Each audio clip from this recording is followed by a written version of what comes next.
Hi, you guys. It's me again. And this time it's not an ed puzzle, so hopefully that's a good thing.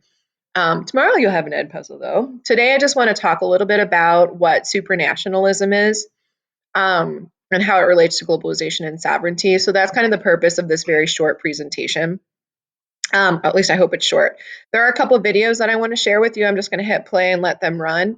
And then at the end of this, the objective is that you take this information. So you don't really have to take notes on it, but just kind of be paying attention to what I'm talking about. And then if you need to go back and like review any of the concepts or the terms, you can. There is a short handout where you have to do like a little imagination activity, and then you have to apply how the stuff that we're talking about in the video, how it connects to the stuff that you did, like the little imagination game. Okay, so real quick, just a refresher on globalization and what globalization is. Remember, globalization is the ever increasing interconnectedness of the global community, usually through trade, as a result of better communication and transportation. It's the thing that's making us more connected as a global community. And it is a process, and this process is going faster and faster and faster, which is in some places they consider this the shrinking of the world. The world is just getting smaller, not geographically speaking, but we're just getting so connected that it doesn't seem like distance matters as much as it used to. So I would argue that that's probably a pro of globalization, right? Is bringing people and countries together means that most likely there's going to be less conflict because we just kind of all are sharing our ideas and our cultures, and that helps us to better understand one another. But there are some pretty significant cons to globalization as well. And that is this idea of sovereignty. And remember, we've been talking about sovereignty the last couple of weeks. Sovereignty is a country's right to control what happens within its borders and also to control its relationships with other countries. And so that's really important when we talk about this concept of supranationalism, which I'll get to in just a little bit. So, how does globalization strain a country's sovereignty? Because political borders have become really less significant. So, this is building off of what we learned last week. There's ideas that are flowing more rapidly through communication technologies like social media, for instance. Trade is freer. So, we live in a world where there's really quite a bit of unrestricted trade or free trade. People are able to move more easily, transportation is better, and some situations just don't care about borders. I'll give you one guess what a situation that doesn't care about a border is. You're kind of living through it right now. Environmental issues are another problem that doesn't really care about borders. And so that is forcing countries to sort of work together to solve some of those issues, some of those cons. So a supranational organization is pretty simple. It's just an organization that extends beyond the borders of three or more states, with the intention of promoting economic, political, or cultural unity between its members. So let me say that a different way. A supranational organization is just a group of countries who are willing to work together to meet like the needs of their collective wants or desires, whatever that might be. Economically, maybe it's a trade agreement. Politically, maybe it's a military agreement. Culturally, maybe it's a group of countries that have a cultural connection to one another, just sort of working together. I should have put these out. So, like, what's the purpose of them? To create a military alliance, to promote trade, to combat environmental problems. And so, really, the question is, and these three concepts, this idea of globalization and supranationalism and sovereignty, are all kind of connected. So, as the world becomes more globalized, what countries have realized is that there is a benefit to working together, like there's strength in numbers. One country may not be as powerful as, say, a collection of countries all working towards achieving the same goal. And that's really what supranationalism is all about. So, you know about these organizations already. I'm sure you've heard of the United Nations. This was established after World War II as a peacekeeping organization originally, and now it has lots and lots and lots of other subcommittees. The primary purpose is allowing member states or countries to discuss and fix the world problems, where all countries are given a voice. The Security Council is the most powerful branch of the United Nations. There's 15 members, but 5 are permanent. So France, England, the United States, Russia, and China. And what you often see is like France, Great Britain, and the United States will almost always like vote on things together, and then Russia and China will vote on things together. And if any one of these five countries votes against something, then it doesn't pass. So you need like unanimous approval from these five permanent countries to get anything done. So you can kind of see why that might be problematic, particularly between the United States and Russia. There's a total of 193 members of the General Assembly, and we've kind of talked about the UN, so I'm just going to leave that there. However, I want to play just a quick video. One of the branches or the subcommittees of the United Nations is the World Health Organization, and this is something that I think has come up in the news quite a bit. And since contemporary world issues, I thought I would just share who the WHO is and what their purpose is. So just watch the video. Who can help the sick? Who can warn people about dangers to their health? Who can stop a deadly virus from turning us all into brain-eating zombies? Oh wait, no, not that one. That's just in the movies. But everything else, well, Who can? No, I mean, who can? Like WHO, who? There we go. The World Health Organization. it was officially founded back in 1948, not long after the Second World War, as part of another big international organisation tasked with saving the world, the United Nations. The UN decided that along with things like keeping peace and security around the globe, there was another important thing to take care of to ensure the survival of the human race: our health. The struggle against epidemics is a global one, for the danger of death is worldwide. You see, long before the UN and the WHO existed, the world had tackled some pretty big outbreaks. The worst in history was the bubonic plague, also known as the Black Death. That's about as horrible as it sounds. In fact, in the 1300s, it wiped out up to 200 million people, or 60% of Europe's population. Yikes.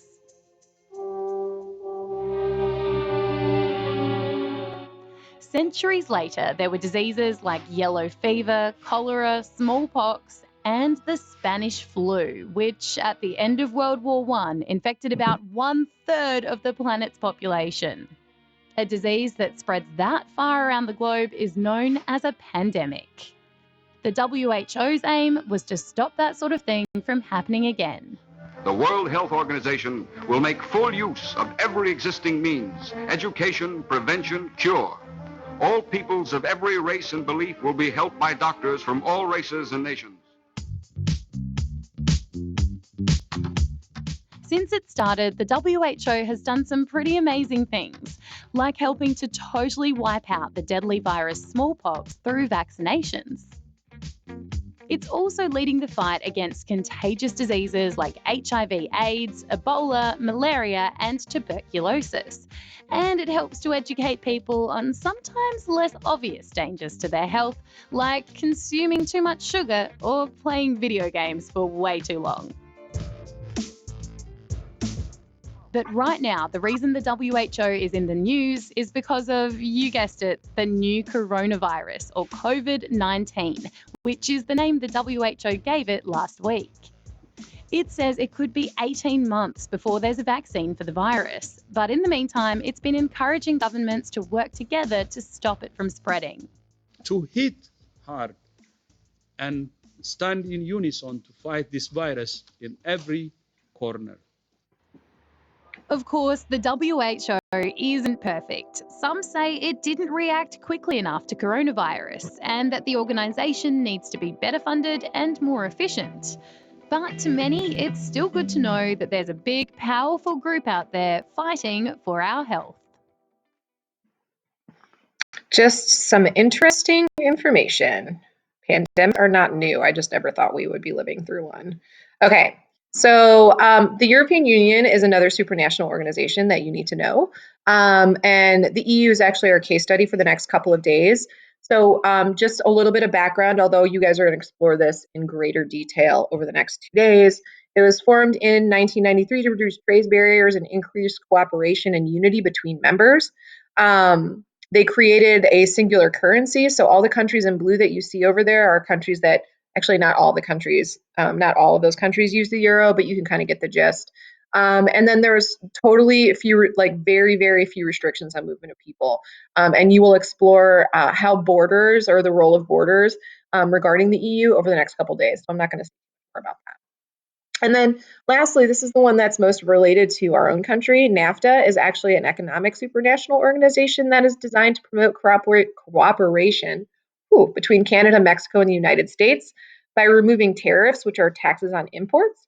And this has actually increased trade amongst the three countries. Although you might have heard about NAFTA in the news recently this year because our president really didn't like NAFTA, so that he renegotiated it. And I think now it's called like United States, Mexico, Canada agreement or something like that.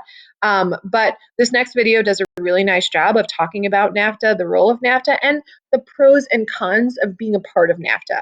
And again, just to highlight, like, supranationalism requires, in order to join a supranational organization, a country has to sacrifice some of its sovereignty.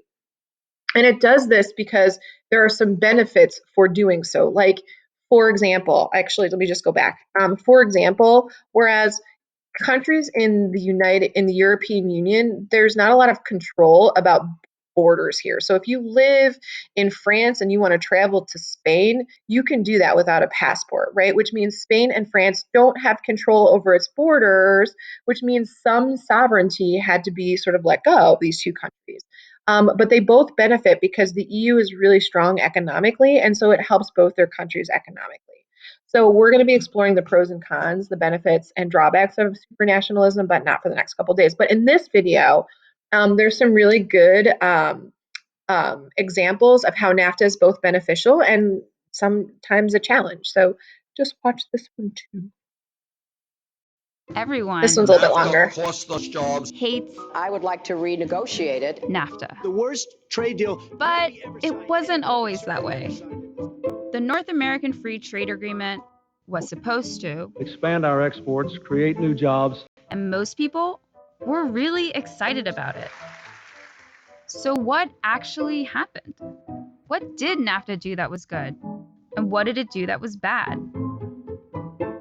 To understand that, you have to understand America's relationship with avocados and shoes. One part of NAFTA we don't often think about is this. NAFTA changed how Americans eat. One of the most successful Mexican imports to the US is avocados. Avocado consumption in the United States has exploded. Going from 1 pound per person to 7 over the course of 20 years. That's sports avocado expert David Yanofsky. US production has been flat, but Mexican production has been through the roof. Before NAFTA, Americans didn't eat a lot of avocados. They only had access to them from California and Florida, and only seasonally. Most of the avocados in the world are grown in Mexico. And for 80 years, Mexican avocados were banned from the US. Americans didn't even know they liked them. But NAFTA made them available year-round. And it turns out, Americans love avocados. It has become a much more broadly popular food. And that has actually created more avocado demand, which has meant good business for US growers too. When it came to avocados, NAFTA was a win-win. It created this whole new staple of the American diet, and it built up this huge part of the Mexican economy. And avocados are just one example of this. Americans now drink a lot of Mexican beer and eat Mexican mangoes and papayas and fresh bell peppers and cucumbers from Canada. Certain places around the world are better at making certain things, and to create efficiency in the global economy, one nation devotes its resources to the things that it's good at and exchanges those things for the things that another nation is good at or is better at. So the United States is really good at growing corn, and we ship a lot of corn to Mexico. In turn, the United States buys a lot of avocados in the other direction. And often, that arrangement works out really well. But what if there's I'm just going to pause it here because that is such a good illustration of how interconnected our economies really are. It's just a good example of globalization. Something that two countries are equally good at making. And the only difference is that one country has cheaper labor. Historically, trade deals had been between high-income countries. Dan Koff is our economics reporter. The amount of low-skill and high-skill labor in those countries are relatively similar, and so it's not going to have necessarily a dramatic effect on the composition of labor.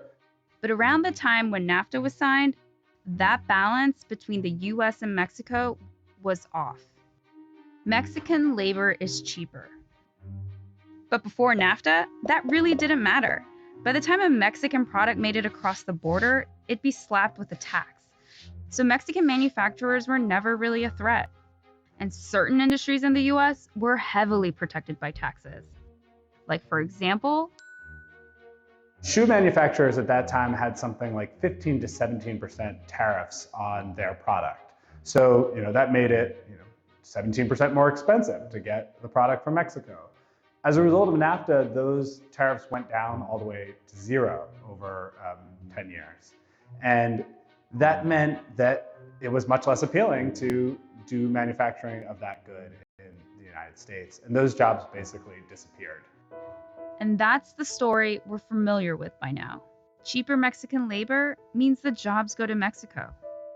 But changes like that affected more than just the manufacturing jobs.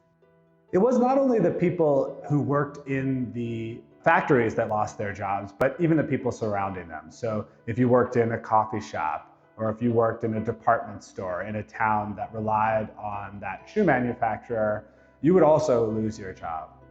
That's how an entire shoe manufacturing town can be devastated by NAFTA. But 100 miles away from that town, you might have no idea. And that is emblematic of how Americans experience NAFTA's pros and cons. The pros were spread around, a little bit of benefit to a lot of people. Whether you're in Texas or you're in Washington State or Massachusetts, you can now get shoes cheaper as a result of the products that were made in Mexico. You might be able to get avocados year-round. And most Americans probably didn't even notice those changes. Who really thinks about NAFTA every time they pick up an avocado at the grocery store? But the cons of NAFTA were concentrated. For a relatively small group of people, the pain was deep. And it was deepest in the American South. The people who will definitely notice are the people who lose their jobs. And that is the question at the core of NAFTA. On balance, Americans probably saved money because of it. And they got stuff that they wouldn't have had otherwise.